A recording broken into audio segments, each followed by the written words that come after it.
నమస్కారం అండి. మీతోని చాలా మాకు అనుబంధం ఉంది. అమ్మవారి పూజారిగానే కాకుండా వచ్చిన భక్తుల్ని కూడా చాలా చక్కగా రిసీవ్ చేసుకుంటారు. చాలా సంతోషం.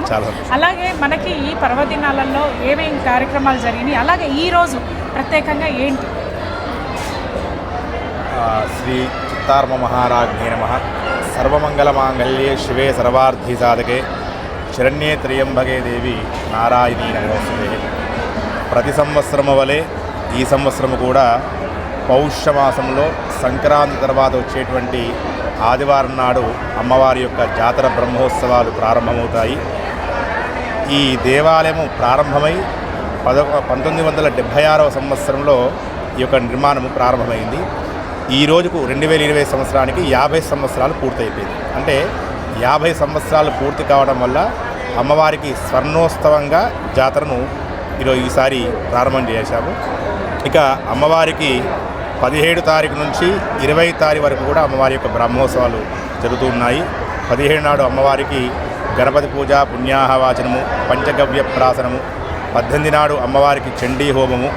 19 నాడు ఉదయము 3 గంటలకు అమ్మవారికి అభిషేకము, దివ్య దర్శనము, తర్వాత ఒడిబియ్యాలు, బోనాలు సమర్పణ. తర్వాత సాయంత్రం 6 గంటలకు అమ్మవారు గ్రామం నుంచి అమ్మవారి దేవాలయం వరకు కూడా రథోత్సవము. తర్వాత 20 తారీఖు నాడు అమ్మవారికి భవిష్యవాణి, తర్వాత పోతనాది యొక్క నృత్య కార్యక్రమాలు. తర్వాత ఈరోజు 21 నాడు అమ్మవారికి కుంకుమార్చన సేవలు, తర్వాత అర్చనలు జరగడం జరిగింది. ఇక 22, 23, 24 ఈ 3 రోజుల పాటు అమ్మవారికి సామూహికంగా మహిళల చేత, దంపతుల చేత కుంకుమార్చన సేవా కార్యక్రమాలు ఉంటాయి. ఇక 25 నాడు ఈ 8 రోజులు సమర్పించినటువంటి ఒడిబియ్యాన్ని అన్న సంతర్పణతో అన్నదానంగా చేసి అన్నంగా చేసి అమ్మ భక్తులందరికీ కూడా అన్న సంతర్పణ అన్నదాన కార్యక్రమంలో అందరికీ కూడా అన్నప్రసాదంగా ఇచ్చిస్తారన్నమాట.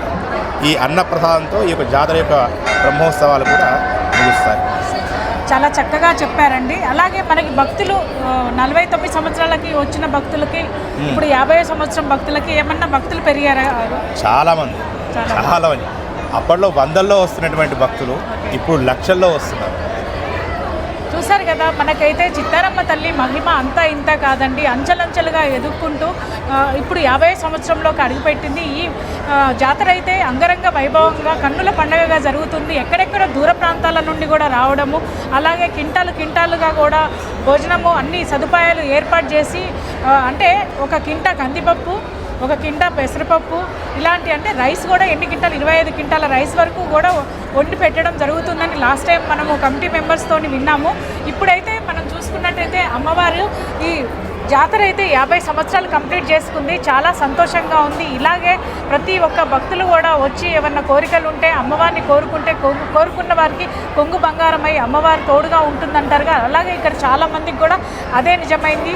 అలాగే మనకి ఇక్కడ కమిటీ మెంబర్స్ కూడా ఏం చేసి 300 మంది సెక్యూరిటీస్ని అంటే కానిస్టేబుల్స్ని పెట్టి, హోంగార్డ్లను కానీ కానిస్టేబుల్స్ని కానీ పెట్టి ఇక్కడ వచ్చిన భక్తులకి ఎలాంటి ఇబ్బందులు లేకుండా కూడా ఈ కమిటీ వాళ్ళు చాలా హెల్ప్ఫుల్గా ఉన్నారండి. అలాగే ఈ కమిటీ వాళ్ళు చేసిన ఈ కృషికి అందరూ కృతజ్ఞతలమై అయితే ఉంటాము. Thank you so much.